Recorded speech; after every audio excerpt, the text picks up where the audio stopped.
So here we have the Jeep Renegade Longitude on a 65 plate. I'm going to start off by showing you around the outside of the car, and then we'll hop in and run through some controls on the inside. But from the outside you can see it's a 5-door car with alloy wheels. Let's start off inside the boot and then work our way around the rest of the car from there. So as we approach the boot, you'll see we've got reversing sensors, plenty of boot space as well, along with that 60/40 split folding rear seat. Okay, so we're just going to work our way back round to the front of the car and then we'll hop in and run through some controls on the inside. Now that we've done a full circle of it, you can see it's in excellent condition the whole way round.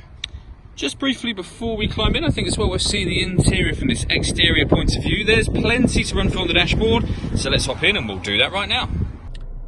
Okay, so now that we're inside the car, we're going to start with the dials. On the left-hand side, we've got the rev counter, and on the right-hand side, the speedometer. In the middle, you can see the total miles of this car are 8,320. You can change the information that's displayed above that by using buttons on the steering wheel for various different trip computer menus and audio menu. And eventually, we'll get back round to the beginning again, which was that digital readout for the speedometer. To change that information, I was using these buttons just here, beneath which we've got the ability to answer and end phone calls. We've also got voice activation for the phone just there. And on the right hand side of the steering wheel, both cruise control and speed limiter. Over in the center is where you'll find your radio. So you can see there we have AM and FM and DAB radio as well. If you want to listen to your own music, you can do. Nothing is connected at the moment, as you can see, but you can listen to music via the USB input, auxiliary input, and you can stream music wirelessly via Bluetooth audio as well.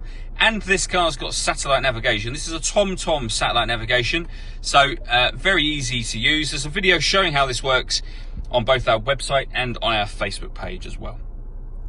Working our way down, this button will turn off the parking sensors or turn them back on again, and we've got our hazard warning lights just there. And then the air conditioning, so fan speed, temperature, direction of the air. Air conditioning is on at the moment, so off. And that one will recirculate the air that's in the car. That's a great way of heating it up or cooling it down quickly, depending on the temperature you set on this dial here, of course. And under that, we have a 12-volt charging socket, the auxiliary and USB inputs, a 5-speed manual gearbox, and then these buttons just here. So firstly, that's the electronic handbrake button for the car. This one will turn off the traction control, and this one turns off the stop and start. So this car is designed to cut out when it's stationary in traffic to save you fuel. Hit that button to turn that system off. All that leaves me to say is thank you for taking the time to watch this video. If you'd like to come and see the car in person and have a test drive, please feel free to call any of our MJA sites. We'd love to hear from you soon.